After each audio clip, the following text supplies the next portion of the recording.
예, 자료 받으셨죠? 보시면은 그 이게 이렇습니다. 저 지난주에 왜 치유에 대해서 힐링에 대해서 했단 말이죠. 지난주에 힐링을 얘기했는데 그 치유를 한 이유는 실제로 예수님께서 그 세 가지 사역이 있어요. 뭐냐면 티칭, 프리칭, 힐링이라고 그럽니다. 이게 그러니까 예수님의 이제 3년 동안 실제로 돌아가면서 뭘 하셨느냐 이렇게 했을 때 주로 예수님의 일상을 보니까 영어로 이제 티칭, 그러니까 뭐 산상수훈을 가르치시고 뭐 종말론을 가르치시고 많아요. 그 다음에 이제 프리칭이라고 합니다. 프리칭. 아유, CHPRE 이럴 때는 대충 이렇게 쓰는 게 좋습니다. 스페링. 몰라요, 저도 잘 스페링이. 그 선포입니다. 선포. 이건 이제 이 가르치는 거랑 다른데, 예, 선포하시는 게, 그러니까 천국이 가까웠느니라 회개하라. 이것도 가는 곳마다 하셨거든요. 그 다음에 여기 항상 따라오는 게 이제 힐링이라는 거죠. 이게 힐링인데, 그래서 항상 말씀이 가는 곳에 거기에 이제 선포가 있고 그 다음에 그 말씀을 이렇게 설명하고 가르치고 진리를 얘기해주고 그 다음에 꼭 따라오는 게 고쳐주는 거거든요. 힐링해주는 것이 있는데, 그러면 이 힐링이라고 하는 이 치유의 근본 그 능력이 어디서 오는가 도대체, 이게 예수님의 그 치유하는 능력이 도대체 어디서 왔느냐라는 거예요. 그냥 하늘에서 우리가 하나님의 아들이시니까 당연히 주어졌겠지 이렇게 생각하면은 우리의 신앙이 발달할 가능성은 없어요. 그냥 이제 예수님을 한 인간으로 보고 그분은 도대체 어떻게 했길래 그렇게 사람을 고치고 나는 병 못 고쳐주나? 도대체 뭐가 다르길래 이렇게 판단했을 때 하나님의 아들이니까 그렇지 이렇게 하면은 할 말이 없고요. 그래도 예수님은 인간적으로 이 치유를 하실 능력이 생기는 이유가 있어요. 그 이유가 어디에 있냐면 바로 기도라는 데가 있습니다. 기도. 오늘 우리가 증언 때도 얘기했지만은 이 기도라는 것이 이게 치유의 근본 원동력이라는 것을 예수님이 얘기해 주세요. 그 이제 먼저 이 강의 안에 보시면 그 3페이지부터 먼저 보시면은요. 거기에 이제 예수님께서 실제 기도하신 게 나와요. 그러니까 뭐 그렇습니다. 예수님이 3년 동안 얼마나 기도를 많이 하셨겠어요? 그러나 예수님의 기도 사건은 겟세마네가 하나 있고 그 다음에 예수님의 기도문은 요한복음 17장이 한 장이 당신의 기도문이 있어요. 그리고 이제 예수님은 새벽 미명에 기도하셨고 또 사역 끝나면 얼른 산에 올라가서 기도하셨고 뭐 수시로 기도했다는 기록들이 있어요. 이제 이런 기도, 그래서 예수님의 실제 기도 습관은 굉장히 이 기도가 이게 항상 습관화되어 있다라는 것을 이제 부정할 수가 없어요. 이 기록에서. 그런데 마가복음 9장에 보면은 거기에 이렇게 그 뭐가 나오냐면은 병 고쳐 주는 게 나오는데 아이가 경계해가지고 귀신 들린 아이가 있잖아요. 그 귀신 들린 아이를 제자들이 못 고쳐요. 못 고치니까 그 아버지가 너무너무 원망하니까 예수님이 떡하니 기도하다 내려오니까 제자들이 허벅대고 있으니까 굉장히 화를 내거든요. 화를 내시고는 그리고는 이제 이 아이를 고쳐줬어요. 그러니까 이제 제자들은 우리 선생님이 고쳤으니까 뭐 고쳤겠지라고 생각하지만 제자들도 약간 질투 반 궁금증 반이 들어온 거예요. 끝나고 나서 참 이거 이상하네요. 우리가 예수님께 훈련을 받았는데 저번에 우리가 70명 제자들 그 전도 나갈 때는 말이죠, 예수의 이름으로 하니까 다 도망갔거든요. 귀신들이 예수의 이름으로 명하노니 귀신아 물러가라 하니까 다 물러가고 병이 막 나았어요. 그래서 막 신나게 돌아왔는데 왜 이번에는 아무리 이 9명이 붙잡고 이 귀신을 내어 쫓았는데 못 쫓았어요. 그러니까 이제 옛날에는 쫓아냈는데 지금은 못 쫓아냈고, 그 다음에 예수님은 쫓아내는데 자기네는 못 쫓아내는, 이런 게 이제 기분도 나쁘고 이제 궁금하고 하고 이제 예수님이 조용히 물어봤어요. 물어봤더니 여기서 하신 말씀이 그 마가복음 9장 29절입니다. 29절에 예수님이 뭐라고 하시냐면은 이런 종류는 기도 외에는 이런 종류가 나갈 수가 없느니라, 이런 얘기를 하신 거예요. 여기서 이제 예수님께서 이 귀신을 내어 쫓거나 사는 병을 고쳐주거나 이런 모든 원동력이 어디서 오느냐, 기도 외에는 올 수가 없다. 근데 이제 또 다른 그 성경에 보면은 그 기도라는 거에 가로해놓고 뭐라고 또 덧붙인 성경이 있어요. 뭐라면 금식이라고 써놨어요. 금식. 그러니까 이게 뭘 말합니까? 기도와 금식 외에는 귀신 못 쫓는다, 사람 못 고쳐준다, 이거거든요. 그럼 이게 뭘 말하냐면은 훈련이라는 거예요. 이 금식이라는 게 인위적인 행위잖아요. 금식이라는 게 일부러 굶잖아요. 굶으면서 육을 죽이고 영을 극대화시키려고 하는 게 금식 기도거든요. 그러면서 금식 기도할 때 영이 가장 살아나거든요. 이게 가장 살아나고, 배고프니까 배고프고 육은 죽고 영이 바짝 살아나면서, 그래서 이제 이 금식 기도 매니아들이 있어요. 우리 교회도 우리 집사님 한 분 계신데 남편이 스님이시고 그 남편, 결국 남편을 스님에서 그만두게 하시고 전도하셔서 교회 같이 데리고 나오시는 분이 있는데 가끔씩 오시는데 이분은 금식 매니아예요. 금식. 그러니까 저한테 맨날 금식하라고 해갖고 제가 아주 너무 싫었어요. 딱 여기다 써놔요. 목사님 금식하세요. 새벽기도 끝나면. 저는 금식 못해요. 근데 그분은 금식으로 모든 걸 해결하신 분이니까 아시는 분은 아실 거예요, 누군지. 근데 예수님이 이 귀신을 내어 못 쫓는 걸 보고는 기도와 금식 외에는 이런 건 안 된다. 이게 뭐냐면 내가 하늘에서 내려온 하나님의 아들이기 때문에가 아니라는 거예요. 그런 의미가 아니라 누구나 할 수 있는 건데, 그것은 기도를 얼마나 많이 하는 사람이냐, 얼마나 금식 기도를 많이 해서 그 기도가 쌓여 있느냐라는 거거든요. 그러니까 이제 지난번에 70명 파송 나갈 때는 했는데 왜 못 됐냐? 그 동안에 기도가 안 된 거죠, 제자들도. 그러니까 이건 굉장히 인간적인 노력의 여하라는 거예요. 그러면서 이 기도라는 것이 모든 일에 있어서 굉장히 중요한 힘인데, 이제 예수님께서 이 기도라는 것을 어떻게 먼저 가르치셨는가, 이게 그러니까 이 기도라는 주제로 성경을 보면 거의 한 맥을 잡아낼 수가 있어요. 사실은 구약 성경 전체를 봐도 기도라고 하는 걸로 해도 무리가 아니에요. 거기에는 아주 그 모든 믿음의 사람들이 다 기도가 있어요. 다 기도 사건이 있고 기도문이 있고 그다음에 어떤 그 기도 응답받은 이야기들이 가득 찬데, 그 구약을 다 말할 수는 없고 신약에서 특히 예수님이 말씀하신 이 기도에 대한 가르침이 있어요. 그 가르침을 오늘 다 정리하겠습니다. 간단하게요. 이게 뭐냐면 여기 이제 복음서에 예수님이 기도에 대해서 말씀하신 본문만 지금 여기다가 담아놓은 거예요. 담아놨는데 하나하나 한번 곱씹어 보시면은 예수님께서 예수님이 어떤 걸 강조하시는구나, 이거를 오늘 좀 볼 수가 있을 것 같아요.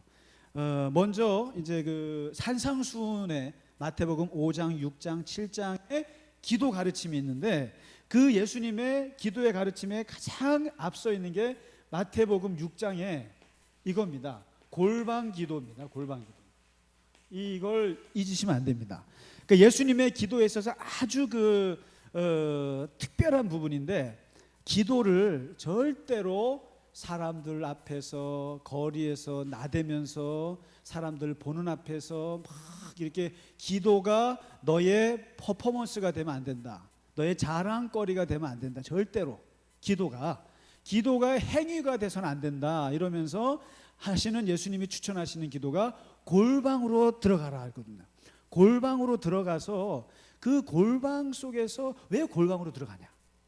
그거는 완전히 사람들과의 차단, 그리고 인간관계의 차단, 그리고 이제 완전히 골방에서의 외로움, 그 다음에 그 골방에서의 혼자, 고독, 그 속에서 딱 느낄 수 있는 것은 잡생각이나 잡념에서 떠나서 딱 위로만 볼 수 있다. 그게 골방이라는 게. 그래서 하나님께 집중하기 좋은 곳이 바로 이 골방인데, 그래서 이 골방에서 제일 중요한 게 은밀함입니다. 은밀함.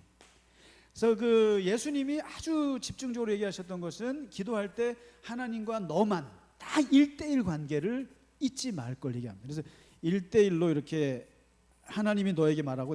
근데 이게 참 어려운 거예요. 그래서 우리가 두루두루 모여서 이렇게 통성기도는 잘하는데 이게 딱 혼자 산에 올라가서 딱 하나님과 1대1이 되는 거 있잖아요. 모세가 호렙산에서 1대1로 하나님한테 딱 쓰는 거, 그다음에 뭐 아브라함이 딱 그 모리아산에서 하나님과 1대1로 서는 것을 하나님은 굉장히 원하시고 예수님이 굉장히 추천하는데 우리가 제일 힘들어하는 게 그 기도예요. 이 골반 기도예요.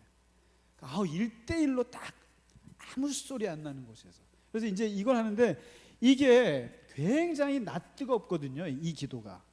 왜냐하면 말 한마디가 다 들리고, 그리고 말 한마디가 다 정직하지 않으면 양심에 탁탁 걸리는 이 골반 기도가. 근데 이제 뭐 여럿이 통상 기도할 때는 막 하는데 그냥 뭐 내가 뭐 기도를 해도 뭐 잘못해도 잘 못 느껴요. 근데 딱 이 골방이라는 데는 무서운 곳이거든요, 사실은. 엄밀하게 1대1로 딱 하니까.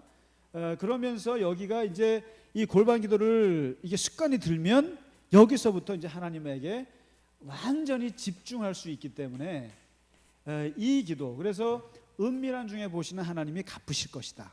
사실 가장 좋은 기도 중에 하나가 골반 기도거든요. 그러면서 예수님이 여기서 조심하라는 게 중언부언하지 마라. 이것도 중언부언, 이게 이 말했다 저 말했다. 그러니까 아까 제가 대기권에서 막 헤매는 것처럼 말이죠. 이 얘기 저 얘기 이 생각 저 생각 이러지 말라고 하는 게, 이제 예수님이 어쨌든 마태복음에서 말하는 골반 기도는 집중력, 하나님만 보게, 이걸 이제 초반에 얘기를 하십니다.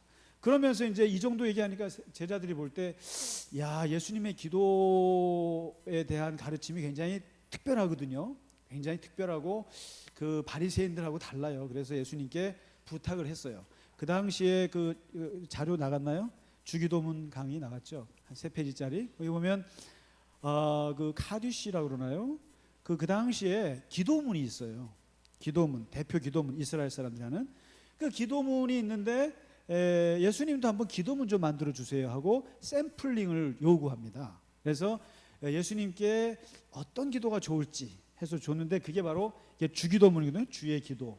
근데 이제 오늘 이 주의 기도를 그냥 넘어갈 수는 없어요. 간단하게 하는데요. 예수님의 이 주기도문 속에 그 6가지의 우리가 간구할 내용이 들어 있어요.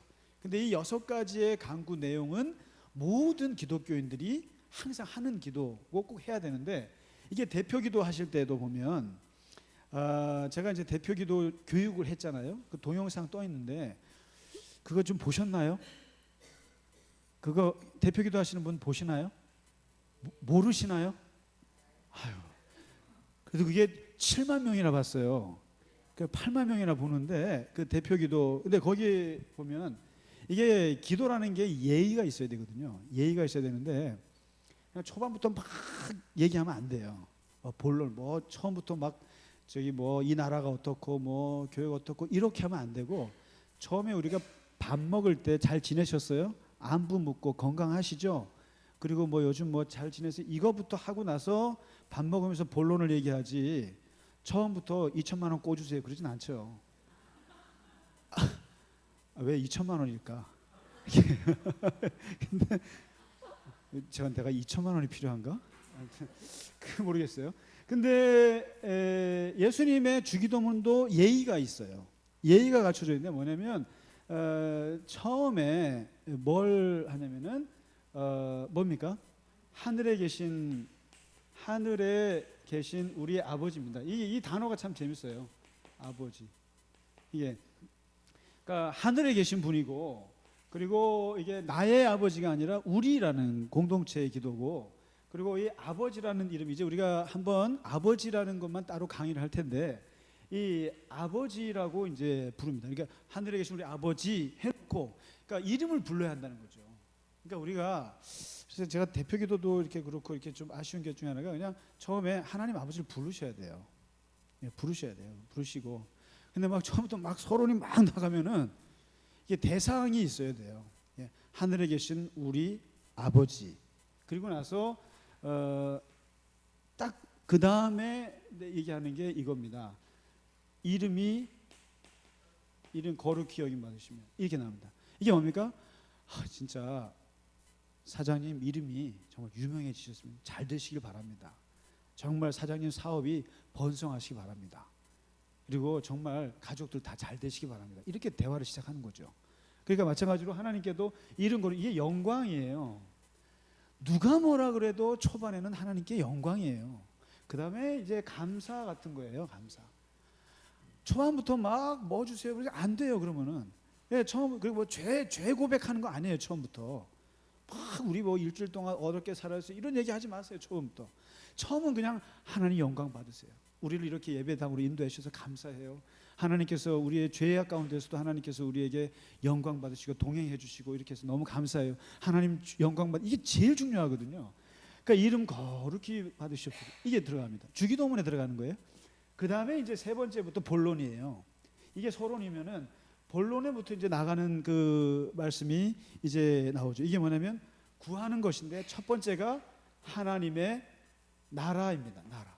하나님의 나라와 하나님의 뜻이 이 땅에서 이루어지기를. 굉장히 큰 거예요. 그래서 항상 예수님이 마태복음 6장 34절인가요? 먼저 하나님의 나라와 그 일을 구하라. 그러면 이 모든 것을 너에게 도와주시리라. 이 말이 우선순위가 가장 중요한 것은 이거예요. 하나님의 나라와 뜻. 그러니까 우리가 기도를 할 때도 예수님은 먼저 항상 하나님의 나라를 초점을 두고 그게 먼저 이루어지기를 맨 앞에다 둡니다. 이게 간구에. 그 다음에 두 번째가 뭡니까? 이제 네 번째가 일용할 양식이에요. 일용할 양식. 그러니까 뭐 주세요, 뭐 주세요, 뭐 주세요. 이제 본격적으로 이게 먹을 것, 그날 먹을 것들, 살 것들, 또 우리의 일상에 필요한 것들을 여기에 이제 구하라는 거죠. 이게 참 주기도문이 우리에게 와닿는 것 중에 하나가 전부 다 하나님의 나라만 구했으면 이거 안 돼요. 근데 하나님의 나라를 구한과 동시에 나의 먹을 것도 구한다. 이게 이제 큰 틀에서 두 개가 나오고요. 그 다음에 나오는 게 이제 심리적인 게 나와요. 마음에 뭡니까? 다섯 번째가 용서가 나옵니다. 용서. 그 다음에 이게 죄의 문제가 여기서 나와요. 죄의 문제. 그러니까 이 우리의 마음이 그러니까 하나님 여기 우리가 보면 우리가 주기도문 할 때 보면 우리가 형제를 용서한 것 같이 하나님도 우리 용서해 주 이렇게 생각하니까 내가 용서해야 하나님이 용서한다고 생각하잖아요. 그건 아니에요. 그게 아니고 하나님이 나를 용서하셨으므로 나도 용서할 수 있게 하여 주시옵소서. 이게 맞아요. 그러니까 내가 용서받은 거기 때문에 나도 용서할 수 있게 해주세요. 이게 일종의 마음의 문을 활짝 연다는 뜻입니다. 이게 용서라는 것처럼 마음의 문을 활짝 열게 하는 게 없어요. 이게 영을 확 뜨게 하는 게 뭐냐면 용서 부분이거든요. 사람이 용서 못하지 않습니까? 근데 이게 용서 못하는 거에 딱 매이면 기도 못해요. 그러니까 예수님이 항상 이게 왜 용서라는 말을 여기서 나왔을까? 왜 하나님이 나를 용서하는 것처럼 나도 저 사람 용서할 수 있게 이 문제가 왜 중요할까? 이게 기도의 문을 여는 키예요, 사실은. 아까 제가 그 활주로 얘기를 하면서도 죄책감, 무슨 뭐 미움, 증오 이런 것들이 기도를 못하게 하는 장애물이거든요. 그런 것처럼 이 용서 못하는 것도 이게 트라우마예요. 이게 영적인 장애물 중에 제일 큰 장애물이에요. 그러니까 이게 참 어려운 문제입니다. 그러니까 용서를 참 하고 싶어도 또 못하게 하는 이런 것들 때문에만 아무튼 이 용서의 문제를 다섯 번째 다루고요. 꼭 간구를 합니다. 하나님 제 마음을 넓게 열어달라고. 그 다음에 여섯 번째가 이거죠. 시험과 악에 대한 겁니다. 시험과 악. 그러니까 시험에 들지 말게 하시고 악에서 구원하소서. 이것도 마찬가지로 이 5, 6번, 3, 4번, 1, 2번 있잖아요. 이게 그렇습니다. 이게 이제 1, 2번이 뭐 하나님께 영광 서론이라면은 우리의 간구의 핵심은 저거예요. 두 가지 이거예요. 하나님의 나라와 일용할 양식이에요. 그러니까 하늘의 것과 땅의 것을 구하는 게 전부예요. 우리가요. 그러니까 우리가 기도 내용 보시면 우리 아들 잘 되게 해주세요. 이런 일용할 양식도 구하지만 또 하나님의 선교, 또 하나님의 미션, 또 하나님의 하시는 영광 이런 걸 위해서도 같이 기도한단 말이죠. 이게 섞여 있어요. 그러니까 두 가지밖에 없고 이 기도를 열 수 있는 먼저 해야 될 게 이거라는 거죠. 이게 뭐냐면 용서의 문제, 그 다음에 이 시험과 악에 빠지지 않는 문제. 왜냐하면 이 시험이라는 것은 오기만 하면 다 들어요. 그다음에 악이라고 하는 것은 피할 수가 없어요. 그래서 뭐라고 말하냐면 악을 이기게 하소서 이렇게 하지 않고 악에서 벗어나게 하소서. 이 말이, 왜냐하면 악과 부딪혀서 이길 수 있는 사람은 하나도 없고요, 시험에 들어서 이길 수 있는 사람은 하나도 없기 때문에 벗어나게 해달라고 이렇게 기도합니다. 그래서 요 두 가지 5, 6번이 이 3, 4번을 받쳐주는 간구가 되는 거죠. 그러니까 항상 기본적으로 내가 마음에 용서하는 마음이 이렇게 넓게, 미워하지 않는 것이 있는가, 이거 하고, 그리고 이게 시험에 들어서 악에 빠져서 기도를 못하는 경우가 있지 않는가, 이거를 항상, 그래서 이것이 망가지면 아무것도 안 되기 때문에, 그래서 요 6가지를 주기도문에서 예수님께서 이렇게 담아내셨습니다. 그러니까 항상 이것은 이름으로써 내가 기도를 항상 주기도문을 외잖아요. 외면서 하나님 영광, 그리고 하나님 나라, 일용할 양식, 그리고 내가 항상 시험에 들지 않고 이런 영적인 상태를 계속 유지할 수 있게 하기 위해서 이 주기도문이라는 게 참 우리에게 좋습니다. 그래서 항상 이게 좀 기억하면 좋겠습니다. 그래서 주기도문을 이렇게 하실 때도 그런 의미를 가지면 좋을 것 같고요. 이게 이제 예수님께서 제자들에게 카디시, 그 당시에 이스라엘 사람들이 외우던 기도문과 반대로 예수님의 기도문을 발표하신 겁니다. 이게 아주 중요한 주기도문을 발표하셨고, 그 다음에 이제 그 누가복음 11장에 예수님의 그 이제 기도의 실제적인 걸 들어가 볼게요. 실제적인 거에 들어가서는 어떤 얘기를 하시냐면은 아주 이게 제일 중요한 게 뭡니까? 기도라는 게 상대가 있지 않습니까? 그 상대가 하나님이잖아요. 결국에는 하나님하고 내가 이 대면하는 시간에 어떻게 성공적으로 이 시간을 보냈느냐가 예수님도 굉장히 관심이 많았던 거죠. 근데 이제 그 중에 제일 중요한 게 그 하나님을 나하고 어떤 관계로 설정할 것이냐, 이게 제일 중요하다는 걸 말씀하세요. 누가복음 11장에 참 이 기가 막힌 가르침인데, 이 2가지가 가능하다는 거예요. 하나님을 상대할 때 첫째가 하나님을 친구로 여기느냐, 아니면 두 번째 하나님을 아버지로 생각하느냐, 이 2가지 선택폭이 있다는 거예요. 그래서 만일에 하나님을 친구, 벗처럼 생각한다면 이거는 엄청나게 간절해야 된다, 이렇게 얘기하세요. 간절해야 된다. 왜냐하면 친구가 와가지고 떡을 줘야 되는데 이 떡이 다 떨어져 갖고 이 옆 친구한테 가서 달라고 했는데 밤 12시예요. 근데 이제 달라고 하면은 친구가 주겠느냐? 안 준다는 거예요. 친구는 밤 12시에 어떻게 와서 떡을 달라고 하느냐? 그러면은 그 친구에게서 받아내려면 어떻게 하냐면 계속 초인종을 눌러야 한다. 계속 몇 시간을 눌러서 얘가 그냥 질려서 나오게끔 해야 준다. 그러니까 그때는 간절하게 기도할 수밖에 없다. 왜냐하면 하나님을 그렇게 생각한다면 엄청나게 노력해야 되고, 근데 노력하지 않아도 되는 관계가 있는데 그게 아버지로 생각하면 완전히 달라진다. 그러면서 하나님을 아버지라고 하면 간절할 필요가 전혀 없다 이거죠. 간절할 필요가 전혀 없고 그냥 아버지 주세요. 그래? 얼만데? 2천만 원. 아, 왜 또 2천만 원? 2천만 원 주세요. 뭐 그래요. 뭐 언제 필요한데? 여기는 무릎 꿇고 철야 안 해도 되고 금식 안 해도 되고 아버지 가랑 붙잡고 애원 안 해도 돼요. 아버지? 그래. 이러면. 근데 여기서 더 나아가는 게 뭐냐면 아들이 아버지한테 생선 주세요. 그러면은 아버지가 뱀을 주겠냐? 그렇지 않지 않느냐?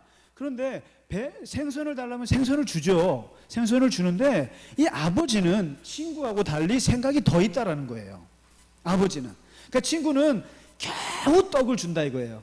겨우 난리를 치니까 떡을 주는데 아버지는 생선 달라고 하면 생선 주고 더 생각하는데 생선 말고 더 먹고 싶은 거 없어? 뭔데요? 그래 성령도 줄게 이런다는 거예요. 성령도 줄게. 그러니까 이게 예수님의 말씀입니다. 그러니까 아버지는 우리가 생선을 구했지만 생선도 주지만 진짜 너에게 더 필요한 정말 필요한 걸 원하는 걸 성령을 주신다. 그러니까 이게요 기도해 보면은 우리가 체험할 수 있는 겁니다. 그러니까 우리는 하나님 앞에 하나님 이번에 이 일을 놓고 일용할 양식을 놓고 기도했어요. 근데 기도가 깊어졌는데 알고 봤더니 하나님은 요 문제거리는 하나의 고리였을 뿐이고 기도하게 하는 고리였을 뿐이고 막상 그 기도가 더 깊어지면 하나님이 굉장히 영적인 축복을 주실 때가 많아요. 경험하지 않으세요? 그러니까 단순히 하나님 집 주세요 그래서 집 얻는 정도가 아니라 그 기도를 통해서 하나님이 영적인 다른 걸 더 주신다는 거예요. 그러니까 성령을 주시지 않겠느냐. 그러니까 필요한 걸 달라고 해서 기도했을 뿐인데 그 기도하면서 내가 성령까지 충만해지는 거죠. 이게 모든 초대교인들이 경험한 거예요. 그러니까 지금 예수님이 말하잖아요. 아버지는 더 주신다. 그러니까 하나님을 어떻게 관계할 것이냐. 이게 굉장히 중요하다. 이게 이제 누가복음 11장에서 우리에게 가르쳐 주신 거고요. 그러니까 간절한 게 좋아요. 그러나 간절한 것보다 더 좋은 게 아버지 관계의식이에요. 관계의식. 이게 제일 중요해요. 그러니까 어떻게 보면 이 불교나 또는 다른 무속 세계가 읽어내지 못하는 게 이거예요. 전혀 그들은 이해하지 못해요. 그들은 사구제를 하고 산기도를 드리고 그리고 열심히 돌을 닦는 것만 가르쳐요. 그것만 가르쳐요. 근데 기독교는 여기서 그것도 중요하지만 그거보다 더 중요한 게 네가 기도하는 하나님이 어떤 분이냐. 아버지로 부르라. 아버지. 그러면은 이게 완전히. 그래서 그 엘리야가 갈멜산에서 기도하는 것도 그게 나와요. 엘리야가 기도할 때 보면 거의 5분 만에 하늘에서 불이 떨어지지 않습니까? 근데 그 떨어지는 기도가 어떻습니까? 열심히 아니에요. 하루 종일 놀다가 하루 종일 바알 선지자들 하는 거 다 보다가 나중에 오후 4시 5시쯤 딱 돼가지고 물 쫙 붓고 그냥 편안하게 앉아가지고 딱 하는 기도가 3마디잖아요. 그냥 하나님, 내가 하나님 누군지 아시죠? 또 하나님은 나한테 어떤 분이 되는지 아시죠? 나는 하나님의 종이고 하나님은 여호와는 나의 하나님이죠. 그리고 종이 뭐 하겠어요? 하나님이 일 하겠죠. 그러니까 종이 하는 일을 이제 나타내시죠. 불이 확 떨어지지 않습니까? 이게 뭐냐면 기도라는 게 단순했어요. 불 주시옵소서 하지 않고 하나님 당신과 내가 무슨 사이인지 아시죠? 요 관계만 트는 거였는데 불이 떨어졌다는 거거든요. 근데 반면에 비가 3년 반 만에 비를 내리는 기도는요 완전히 7시간 8시간이었어요. 그러니까 이 엘리야 노인네가 그냥 머리를 무릎에다 박고 구름이 떠나 안 떠나 확인하고 7번 확인한 후에 비가 내렸습니다. 이거는 하나님 아시죠? 이게 아니었어요. 이거는 완전히 그냥 7시간 8시간 장기간의 오랜 시간을 통해서 비가 내리는. 그러니까 이게 이제 우리가 하나님 앞에 기도할 때도 정말 간절히 기도하고 오랫동안 기도해야 될 것이 있고 어떤 때는 그냥 하나님 아시죠? 정말 하나님 이거 아시죠? 그 관계만 깊어도 그냥 통하는. 무서운 거죠. 이게 예수님과 엘리야가 보여줬습니다. 자, 그 다음에 이제 아주 재밌는 게 저겁니다. 5번 지금 어디 나가는지 아시나요? 예, 5번에 누가복음 18장에 이제 과부 나오지 않습니까? 과부의 기도가 나오는데 거기서 이 과부의 기도에서 예수님이 말씀하시는 게 아까 이 간절함 말하는데 여기서 예수님이 한 가지 꼭 짚고 넘어가시는 게 뭐냐면 기도라고 하는 것이 기도 생활이라는 것이 꼭 가져오는 뭐랄까요? 저게 있어요. 슬럼프가 있어요. 모든 기도하는 사람들의 필연적인 슬럼프가 있는데 그게 뭐냐면 낙심입니다. 낙심이 있어요. 왜 그러냐면은 기도라는 게 우리가 원하는 대로 다 응답되는 게 많지가 않아요. 그야말로 대기권에서 막 하나님 앞에 그냥 이것저것 다 아뢰지만 그것이 다 이루어지지 않기 때문에 거기서 꼭 필이 오는 게 낙심입니다. 낭망. 심지어는 쉽게 말해서 내가 아이를 위해서 기도했는데 아이가 죽었어. 그것처럼 낭망이 없어요. 낭망이 없는 건데 그러니까 예수님이 항상 기도하는 사람들의 패턴과 생활을 보니까 항상 거기에는 낙심이라는 게 따라오는 걸 봅니다. 그래서 이제 예를 드신 게 이 과부의 기도인데, 이 낙심을 떨쳐내는 것이 뭐냐면 밤낮 부르짖음이라고 말합니다. 밤낮 부르짖음. 이 다시 말해서 이 기도를 낙심하지 말고 끊임없이 하는데, 이게 이제 재판관의 뜻까지 꺾어내는 이 과부의 이 기도는 도대체 어디서 오는가? 그래서 아까도 했지만 이 밤낮 부르짖는 힘은 어디서 오는가 도대체? 이 밤낮 부르짖는 힘은, 이 예수님이 뭐라고 말합니까? 여기서 밤낮 부르짖는 힘은, 이 다시 말해서 기도를 계속 하게 하는 힘은 어디서 오느냐? 원한에서 온다는 겁니다. 원통함.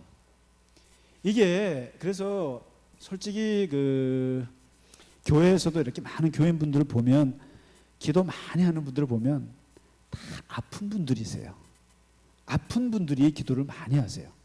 인생에 우여곡절이 많고 고난과 그 질곡이 많은 분들이 하나님을 만나면 그분들이 기도를 많이 하세요. 그게 결국에 이 과부 같은 거예요.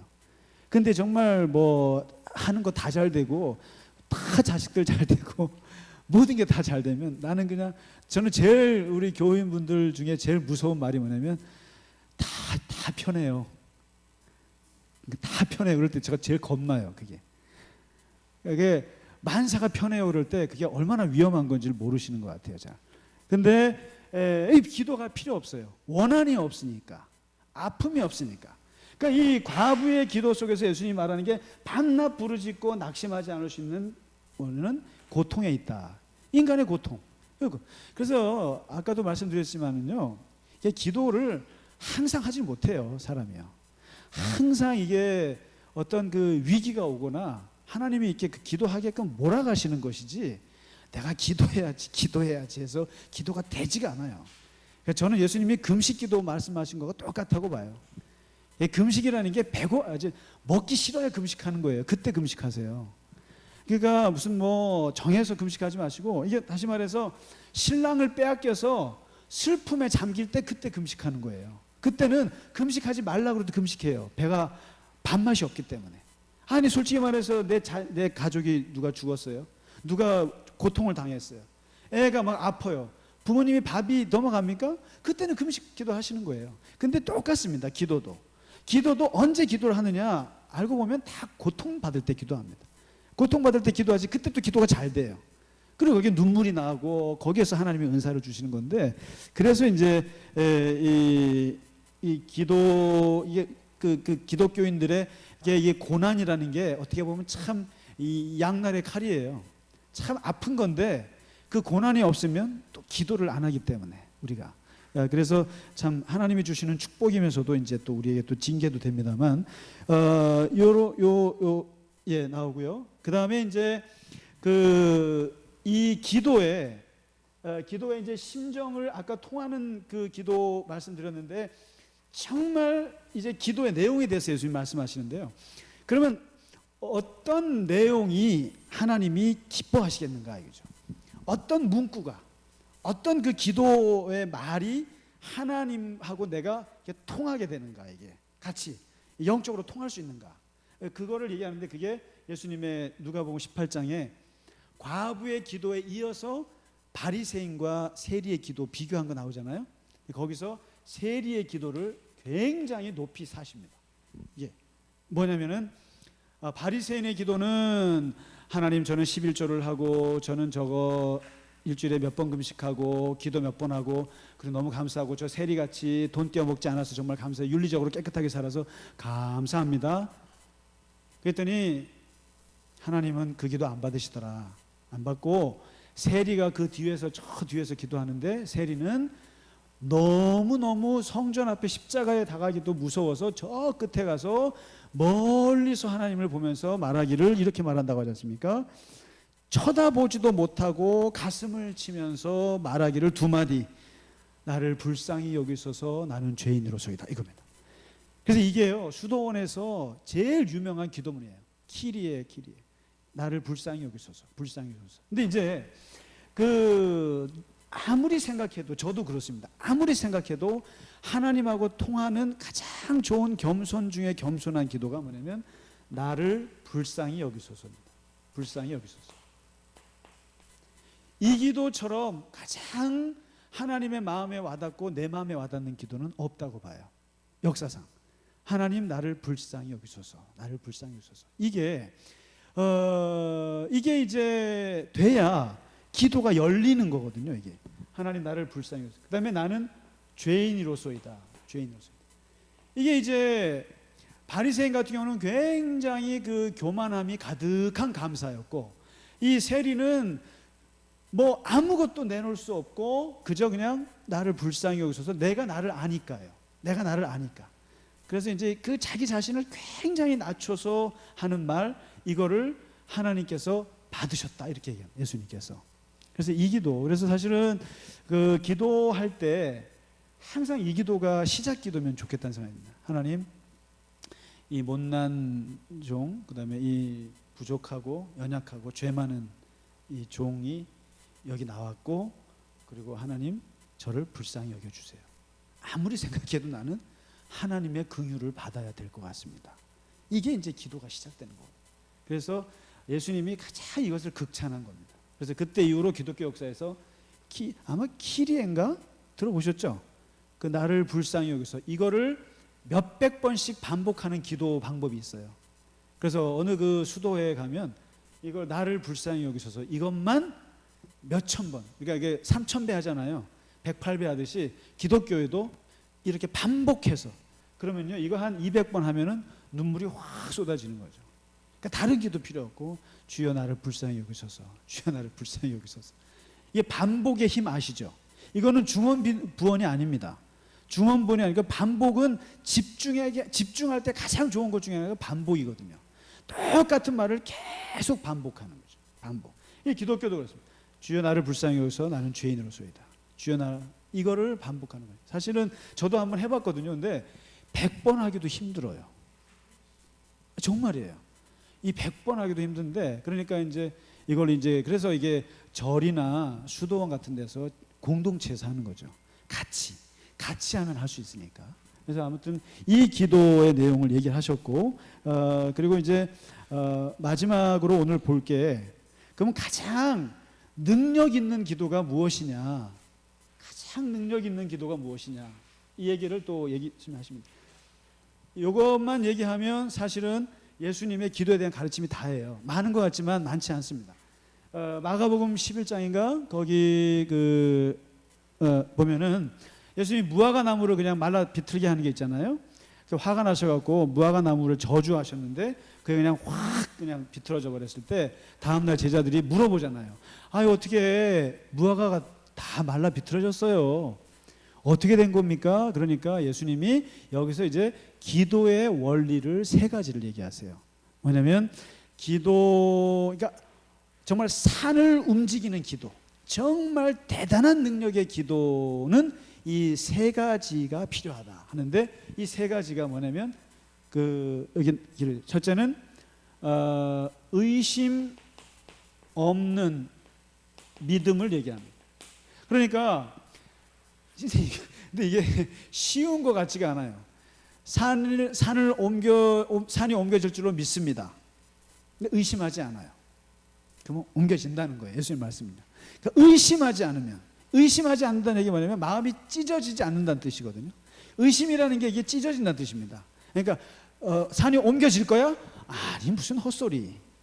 항상 우리에게는 이게 같이 있다는 거죠. 될 거야? 안 될 거야. 그런데 이것을 하나로 딱 묶는 게 의심 없는 믿음인데, 산을 옮길 거야? 아멘. 옮길 거야. 다른 생각이 없어요. 이거 하나 얘기합니다. 이거는 못 당해낸다는 거예요. 이거는. 그러니까 뭐 의심이 없어 사람이. 쉽게 말해서 우리가 저 소파에서 애가 아빠한테 막 껑충껑충 뛰지 않습니까? 그래서 막 올라가서 팍 뛰면은 아빠가 받아주면 또 내려가서 또 올라가서 또 껑충 뛰고. 근데 그 아이의 표정 속에 저 아빠가 안 받아주면 어떻게 하지? 그런 표정이 없어요. 그냥 뛰어요. 근데 뛸 때마다 아빠는 다 받아준다 이거죠. 이걸 뭘 말하는? 이게 의심 없는 믿음이거든요. 이게 어린아이의 이 의심 없는 믿음, 이것만 된다면 너는 산도 옮긴다 이거고요. 그 다음에 두 번째 예수님이 얘기하시는 것이 뭐냐면 이겁니다. 사전 응답의 믿음입니다. 응답의 믿음. 이걸 말해요. 그러니까 뭐냐면 내가 기도라는 것은 기도의 자리에 나와서 하나님께 아뢰는 거 아닙니까? 이게 아뢰는 건데, 아뢰기 전에, 기도 자리에 가기 전에 내가 뭘 아뢰야지 하고 생각하는 게 있잖아요, 미리. 근데 이미 생각할 때부터 하나님이 주시겠구나 라고 생각하라는 거죠. 미리 받을 줄로 생각하라.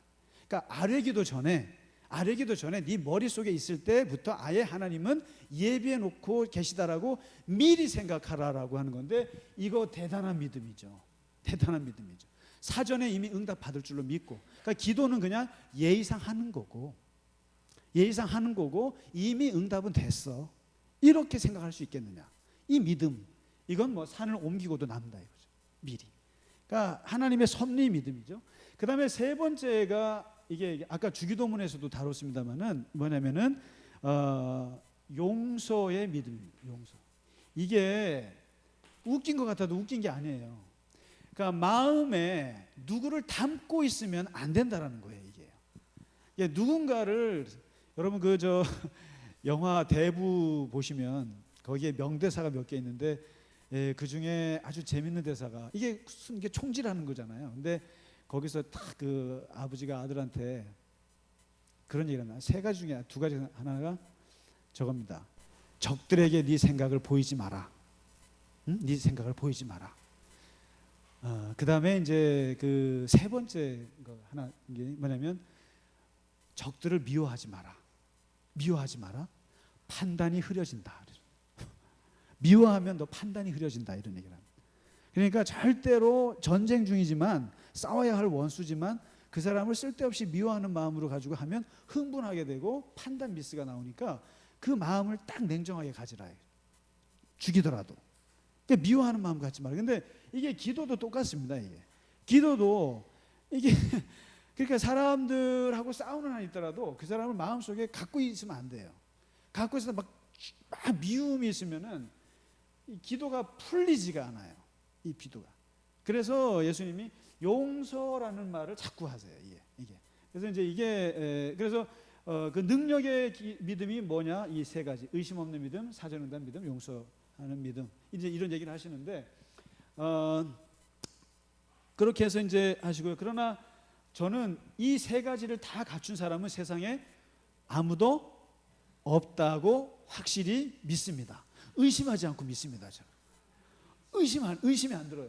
이런 사람 세상에 없어요. 그러니까 이거 갖고 설교하면요, 사람들 다 부담 가져요. 그래서 이거 예수님 말씀 아닙니다만은 사도행전 12장인가요? 거기 그 베드로가 옥에 갇혔을 때 교인들이 기도하는 거 보셨죠? 그 교인들이 막 우리 베드로 사도님 살려달라고 교회에서 기도회 하잖아요. 특별 기도회 하는데 진짜 그 기도를 들으셨거든요. 하나님께서 들으셔갖고 천사를 보내서 옥에서 팍 풀려나게 하시고, 막 그냥 베드로가 드라마틱하게 나오잖아요. 나와서 어디로 갑니까? 교회로 가죠. 교회로 가가지고 보니까 교회에서 기도회가 일어나는 거예요. 막 우리 베드로 사도님 살려달라고 기도하는데 바깥에서 문을 막 두드려요. 그러니까 그 여자애가 나와서 우와, 베드로 사도님입니다. 그러니까 너 미쳤구나. 어떻게 베드로가 오냐 임마. 그러니까 아유 진짜 베드로 사도님 오셨어요. 그랬더니 그러면 그 귀신이 왔나 보다. 야, 죽어가지고. 근데 뭡니까? 이게 아이러니예요. 기도의 아이러니예요. 뭐냐면 베드로를 살려달라고 열심히 기도했어요. 그런데 막상 베드로가 살아 돌아오니까 미쳤구나. 야, 죽어도 벌써 죽었어. 마늘이 왔으면 그 귀신이야, 유령이야. 뭡니까? 전혀 의심 충만한 믿음이에요. 의심 충만한 기도였고, 사전 응답은 안 될 거라고 확실히 믿었어요. 그러니까 기도는 했지만 베드로는 당연히 죽었을 것이고, 그리고 당연히 돌아오지 못할 거라고 확신한 가운데 기도를 했어요. 그러면은 그 예루살렘 교회 교인들은 엉터리 기도를 했느냐? 아니라는 거예요. 그러니까 지금 우리가 오늘 쭉 말씀드렸던 이 기도 내용들이 굉장히 집중하세요, 또 간절히 하세요, 다 얘기 좋지만 중요한 건 실제로 보면은 교인들이 기도하는 기도는 전부 다 엉터리예요. 전부 다 우리의 기도는 다 엉터리예요. 엉터리라는 게 뭐냐면 의심 충만, 그다음에 걱정 충만, 염려 충만, 이런 것들로 가득한 기도예요, 사실상. 그런데 문제는 하나님께서 그 기도를 들어서 역사하신다라는 거죠. 이게 굉장히 중요한 포인트입니다. 이게. 그러니까 베드로도 황당했을 거예요. 베드로는 딱 알았어요. 야, 왜 천사가 나에게 와서 쇠사슬을 끊은가 했더니 교인들이 기도했구나라고 느끼는 거죠. 그런데 교인들은 전혀 베드로가 살아날 거라고 생각 안 했는 거죠. 근데 뭐냐면, 그래서 의심 반 믿음 반인 거예요. 모든 기도는 다 의심 반 믿음 반이에요. 걱정 반 믿음 반이고 다 그렇습니다. 그런데 그 섞이는 가운데서도 하나님께서 들어주시는 것이지, 우리가요 진짜 이것처럼 의심 하나도 없고 사전에 될 줄도 믿고 용서 다 하고 이렇게 해서 기도하려면 죽을 때 하세요. 죽을 때, 죽기 전에 1시간 하세요. 이거는 죽을 때까지 안 되는 거예요. 이게요. 어떻게 우리가 아이가 지금 막 죽기 직전에 있는데 하나님 쟤는 살아날 줄 믿습니다, 그런 부모가 어디 있어요? 당연히 쟤는 죽을 거야 그러면서 기도하지. 그렇지 않나요? 당연히 우리 교인들이 극심한 그 수술에 들어갔을 때 반은 죽을 거야 50% 50%예요. 그래서 어떻게 의심을 안 해요? 의심 충만한 상태에서 기도하지. 그런데 중요한 것은 그 기도 자체가 주는 어마어마한 하나님의 능력이 그 속에 있어요, 사실은. 그러니까 의심에도 불구하고 제가 그 얘기를 드리고요. 그리고 마지막으로 이제 예수님의 실제 기도는 겟세마네 아시죠? 이 유일하게 예수님이 응답 못 받은 기도가 이 겟세마네 기도입니다. 그야말로 당신의 대기권 차원에서 하는 기도, 자기가 원하는 기도대로 되지 않은 유일한 케이스가 겟세마네입니다. 이것은 예수님의 뜻보다는 하나님의 뜻에 완전히 지배당한 기도였고, 이게 아까 다윗이 아이를 위해서 기도해서 아이가 죽은 것처럼 똑같은 기도입니다. 그러니까 산을 옮기지 못하고 산을 본인이 넘어야 하는 기도, 이게 겟세마네 기도. 이렇게 받아들여야 하는 거. 그러니까 이제 다 기도를 하시면서도 예수님은 산을 옮기는 기도도 우리에게 많이 가르쳐줬지만은 실제로 그 산을 내가 품고 가야 되는 경우가 더 많습니다. 사실. 그렇잖아요. 그냥 뭐 가족의 아픔들 그냥 품고 가야지 바뀌지 않잖아요. 부모님이 뭐 바뀌시겠어요? 뭐 바뀌시겠어요? 그냥 품고 가야 되는. 그래서 내가 그것을 받아들이는. 그래서 그 기도하면서 하나님이 그것을 네가 지고 가라라고 하고 힘을 주는 그 기도가 이 겟세마네 기도입니다. 그래서 이 겟세마네 기도가 없었으면 예수님이 아마 십자가 재판하실 때 막 헛소리 하셨을 거예요. 막 뭐 변명하시거나 살려달라고 그랬거나 막 십자가 지고 가다가 막 집어 던지셨거나 막 그러셨어요. 근데 이 겟세마네 기도에서 그거를 받아들이심으로써 이게 차분하게 그 길을 가신 것처럼 이게 기도의 또 다른 힘이 여기에 있다고 볼 수 있습니다. 자, 오늘은 여기까지만 하시겠습니다. 그래서 예수님의 기도에 대한 가르침 말씀들하고 실제 예수님의 기도의 삶 같이 말씀을 나눴습니다. 예, 혹시 질문이 있거나 토론 말씀하실 거 있으면 같이 하겠습니다. 네, 한 2분, 3분 정도 같이 꼭 토론이 있어야 됩니다. 우리 이상만 장로님이 못 오셔서 참 많이 걱정되네요. 예. 자, 우리 예, 우리 진정현 집사님, 마이크를 좀 주시면 이 토론도 이게 참 중요한 것 같아요. 예. 저만 얘기하는 것은 별로 안 좋은 것 같아요. 기도의 종류에는 여러 가지가 있지 않습니까? 네네네. 통곡 기도도 있고 뭐 침묵 기도도 있고 묵상 기도도 있거든요. 예. 근데 그 중에 쓰는 기도는 어떻습니까? 써서 하는 기도요. 너무 좋죠. 그게 어떻습니까? 저 너무 경우를 얘기하면요. 예. 아까 목사님 말씀하셨잖아. 말로 하면 1분, 2분은 안 돼가지고 자갈밭에 미끄럼밭에 뭐 도저히 정신이 흐트러져서 안 돼요. 예. 5분도 안 가요. 그래서 예. 쓰면요 1시간이고 네. 30분이고 계속 할 수가 있거든요. 예. 물론 똑같은 말 반복이지만 예. 글로써 쓰는 거예요. 글로 쓰는 거 너무 좋을 것 같고요. 좋은 이게 뭐냐면 사실 이제 우리가 이게 기도라는 게 우리가 실제로 체험이고 실제한 생활이라 말씀드리면은 이게 이제 예를 들면 방언을 해서 이게 좋은 것 같지만 어떨 때 보면 방언이 또 허무해요.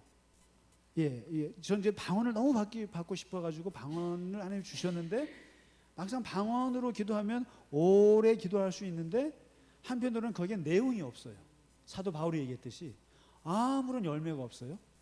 근데 이제 지금 이게 쓰는 거 말씀하셨는데 말씀이라는 것이 쓰면 이게 기도라는 게 이성과 감성과 영성이 다 작용하는 거거든요.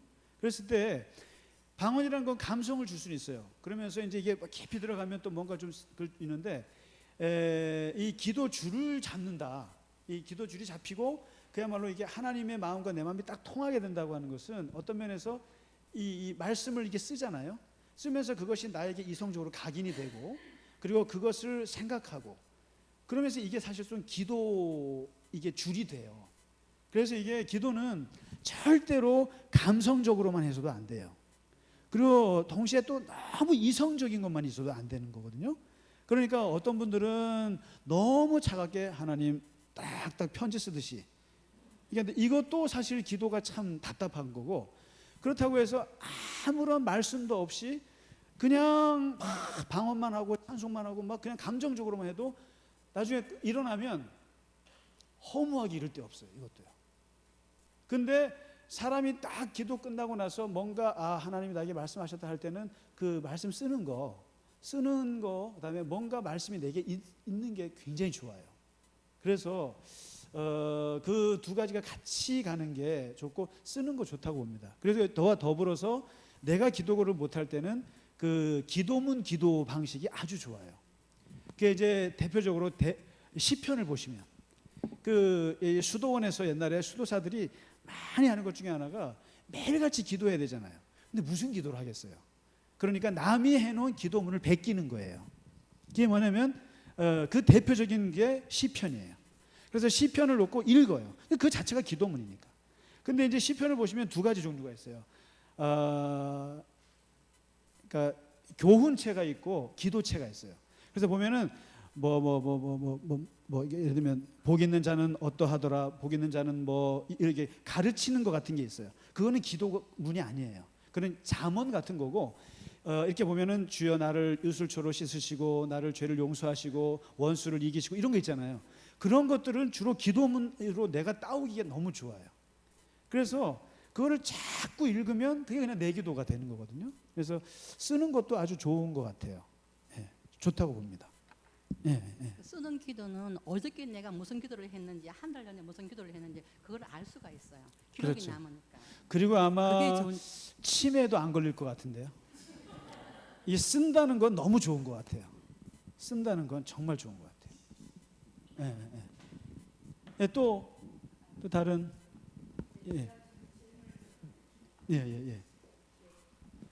정말 그 쓰는 것이 뇌를 움직여서 치매 예방에 엄청 좋다는 것이 과학적으로 다 나와 있거든요. 우리 집사님은 정말 건강하게 오래 사시기를 기도드립니다. 네, 이어서 제가 질문 드리겠습니다. 뭐냐면은 우리가 금식에 대해서 목사님 말씀하셨잖아요. 근데 제가 보니까 그런 것 같아요. 목사님들의 이렇게 말씀을 들을 때 보면 하나님의 말씀을 전할 때 아무래도 내가 소화해서 전하게 되잖아요. 근데 예컨대 이런 거죠. 우리 목사님께서 그 금식을 너무 어렵고 못 하시는 것 같아요. 그래서 그거에 대해서 굉장히 겁도 이렇게 많으시고 그거에 대해서 이제 본인을 이렇게 합리화시키는 부분도 없지 않아 있으셔요. 근데 실제적으로 우리가 금식을 다 해보신 분도 많이 계실 거라고 생각을 하는데 금식을 할 때 나의 일이 딱 생겼을 때 너무나 뭐 누가 죽거나 엄청난 일이 생기면은 밥맛이 떨어지죠, 사실은요, 그렇죠? 그러나 금식이라는 거는 꼭 나만을 위한 기도가 아니잖아요. 국가를 위한 기도도 있고 또 뭐 교회를 위한 기도도 있고 또 친구를 위한 기도도 있고 기도가 뭐 여러 가지가 있는데 그럴 때 밥맛이 떨어지고 해서 금식하는 것만은 아니거든요. 그래서 제가 볼 때는 금식에 대해서는 그런 목사님의 그 참을 수 없는 식욕의 그 약간 그 라인이 조금 들어가 있는 게 확실해요. 그거는 그래서 이제 그 제가 부분은 좀 정리를 해주셨으면 좋겠어요. 아주 그 편하게 말씀드린 거고요. 네. 그 금식이라는 것은 본인이 그 해야 될 때는 당연히 하는 거고요. 그리고 저도 한 5일을 금식을 해봤었어요. 해봤는데, 그러니까 그러니까 제 말은 그 금식이라는 거를 어떻게 하게 됐느냐라는 거예요. 그러니까 저는 이 기도라는 것이, 그러니까 이제 그게 그렇습니다. 그러니까 금식을 뭐 나라를 위해서 금식 기도를 해야겠다. 그게 와닿는 분들은 그렇게 금식을 하는 거예요. 그러니까 제 얘기는요, 제 얘기는 그렇게 깊이 안 들으셔도 되는데, 네, 저는 진짜로 제가 그렇다고 해서 오해밖에 안 하시는 게 나을 것 같아요. 저는 금식을 하게 되면 해요. 그거는 제 말이, 그러니까 누구나 금식을 할 수 있다라는 거예요. 그 말은. 예. 그리고 제가 40일을 하게 되면 못 하겠습니까? 해야 되는 거예요. 근데 그럴 이제 기회나 또 아직 그런 게 없으니까 잘 안 하는데, 그거는 뭐 율법적으로 접근하지 말라는 뜻이지. 예, 혹시라도 오해하지 마시고요. 네. 저 금식합니다. 네, 저도 그거예요. 목사님의 깊은 뜻은 그런 게 아닌데 행여 행여 그렇다 그러면 그거 금식에 아니오시죠. 대해서는. 아니, 그럼 그럼요. 그건 그대로 그냥 맞아요. 넘어가고요. 예. 혹시 기도에 대해서 김정선 집사님, 마이크 주시면 좋을까요? 아니 왜 네, 저는 뭐 믿음 생활 얼마 안 돼서 사실 경험이 많지 않습니다. 그래서 여기 경험 많으신 분들께도 의견을 구하고 싶은데요. 사실 산을 옮기는 기도는 저는 거의 경험해 보지 못한 것 같아요. 대개는 산을 품거나 제가 넘어야 되는 거고, 그러다 보면은 어떨 땐 제 기도는 안 들어주시는 것 같고, 이렇게 더 이상은 품을 수 없을 것 같은 그런 상황도 있는데, 그럴 때 기운을 내서 기도를 계속 하려면 어떤 뭔가 다른 걸 해야 될 것 같은데 뭘 해야 될지 잘 모르겠거든요. 그래서 저만 모르는 건지 많은 분들은 알고 계신 게 있으면 좀 알려주시면 좋겠어요.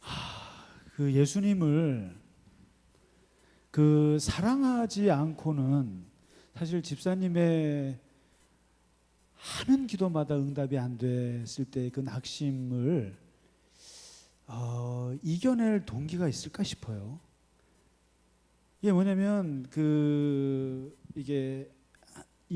예수님하고의 그 인격적인 그 사랑의 관계가 형성이 돼서 내가 이분에게 내 운명을 다 맡기고 이분이 나를 이끌고 이분이 내 인생이 어떻게 가더라도 결국 당신에게 다 맡긴, 이것이 되지 않으면 기도할 때마다 응답이 안 되고 고난이 겹쳐오고, 그리고 계속 그 힘든 것들을 그 정도 되면 그냥 그만둡시다 이렇게 되죠. 하나님이고 뭐고 다 그만둬요. 이렇게 될 수 있는 거 아닌가요? 그러니까 아까 벗으로서 하나님을 대한다거나, 근데 이제 인격적인 관계가 너무 깊어서 하나님과 그렇게 되면 비록 막 고난이 오고 막 안 돼도 그 하나님 사랑 안에서 견뎌내고 거기서 울부짖고 또 원망도 거기서 하고, 근데 그러면서도 이겨내는 거고, 그 방법밖에 없지 않나 얼핏 드는 게, 그냥 하나님이 뭐 기도 응답해 주시는 무슨 신이라고 그러면은 그렇게 안 들어주시면은 그만 하나님 관계하는 게 좋을 것 같아요. 그러니까 저는 제가 별로 믿음이 깊지 않아서 촉이 없어서 응답을 해주셔도 놓칠 수 있다고 생각하거든요. 네. 근데 이제 그래도 계속 가려면 뭔가 형식적으로라도 계속 뭔가를 해야 될 것 같다는 생각이 들어요. 그러니까 이제 믿음 생활을 길게 하시는 분들은 어떤 굴곡을 다 이겨내신 분들이니까 그런 어려움이 닥쳤을 때 내가 이거라도 해봤다라는 걸 말씀해 주실 수 있으면. 그래서 어떻게 보면 그 초점 자체를 우리가 신앙생활하면서 기도응답 잘 받고 하나님께서 나에게 능력 주시고 이게 초점이 아니라 그냥 그 인격이신 하나님을 그분하고의 그 관계를 알아가고 사랑하고 거기에다 초점을 맞추면은 사실은 이런 응답이 되고 안 되고의 문제들은 주변으로 또 밀려가기는 해요. 그래서 내가 비록 뭐 좀 못 살아도 또 내가 좀 뭐 이렇게 가정이나 여러 가지 뭐 좀 흠이 있고 좀 힘들어도 그런 것들이 그냥 하나님 안에서 이렇게 소화가 될 수 있는데 이게 하나하나 응답 같은 걸로 신앙의 척도로 삼기 시작하면 너무 힘들 것 같아요. 그래서 이제 이게 예수를 사랑합시다, 하나님을 사랑합시다라고 하는 이유가 결국 거기에서는 다른 것들이 다 작아질 수 있고, 그래서 응답 여부가 그렇게 중요하지 않을 수 있고 할 수 있지 않나. 그래서 이 기독교에서는 자꾸만 하나님 말씀을 통해서 예수를 좀 알아가는, 사랑해가는, 그게 이제 그렇게밖에 말씀 못 드릴 것 같아요. 그리고 이제 다만 성경에서 조금 가르쳐준 힌트가 있는데, 그게 뭐냐면은 왜 응답이 안 되나, 왜 우리는 왜 응답 못 받나 이랬을 때 몇 개 가르쳐준 게 이제 네 뜻대로 구해서 그렇다, 그 다음에 뭐 우리의 정욕대로 구해서 그렇다, 욕심대로 구해서 그렇다, 이런 게 이제 성경에 힌트가 나오는데, 그것도 마찬가지로 우리가 이게 하나님을 알아가는 과정에서 계속 핀트가 어긋나는 과정이잖아요. 그러니까 사실은 뭐 하나님의 뜻하고 내 뜻이 계속 충돌되잖아요. 충돌되는데 이제 아까 이게 산전수전 다 겪으신 어르신들 보면 참 이게 좀 안정적으로 보인다. 근데 그분들도 엄청난 자기 욕심과 하나님 뜻 사이에서 충돌하면서 이제 나이도 들고 몸도 좀 힘들고 그러면서 이제 하나님 앞에 기가 쭉 빠지니까 후배들이 볼 때는 야, 우리 권사님은 참 하나님의 참 이게 보여. 근데 그분도 엄청 고생했을걸요 아마. 네, 그렇지 않을까 싶어요. 김영재 권사님 마지막으로. 예, 좋습니다, 좋습니다. 홍보미 권사님. 그게 아니라 여기 저 천주교에 가면은 예. 불쌍히 여기소서를 그렇게 해요. 예, 그죠. 뭐 한마디 하고는 불쌍히 여기소서. 예. 뭐 한마디 하고는 그래요. 예. 내가 그렇게 해갖고 무슨 하나님한테 무슨 통로가 생길까 그런 네네. 의심을 했거든요. 예. 그런데 제가 어느 책에서 봤나 자비로우신 하나님 감사합니다를 한 100번 이상을 하래요. 예. 저거에 나오는 그래요? 간증에. 예. 그런데 이제 남편하고든지 무슨 일이 생겼을 때 예. 해결을 할 수가 없는데 어떻게 할 수가 없어서 종일 혼자서 그랬어요. 예. 자비로우신 하나님 감사합니다. 예. 근데 그거를 한 10분을 했나 봐요. 제가. 권사님이요? 네. 예. 그러고 나는데 그게 해결이 됐어. 해결이 아니라 마음이 풀렸어요. 예. 그래서 나 나름대로 이게 100번을 쉬려면 힘들거든. 그래서 저기 타이머를 세트했어요. 예. 내가 100번 하면은 몇 분 걸리겠다. 예. 그래서 혼자서 제가 그런 방법을 그 너무 좋은 건데요. 자비로우신 하나님 감사합니다. 예. 그걸 갖다가 수백 번을 했나 봐 제가. 그게 제가 아까 반복이 너무 좋다는 게 저거예요. 저기 그 기독교에서 좀 숨겨져 있는, 그러니까 한쪽 이렇게 전통 중에 그게 있어요. 관상기도라는 게 있어요. 이거는 향심기도라고 해요. 근데 이게 이제 가톨릭의 이쪽에 좀 사이드에서 조용히 내려온 그 기도 전통인데요. 요즘에 이게 떠요. 이게 뭐냐면 우리 개신교는 통성기도하고 고백기도하고 막 말을 하잖아요.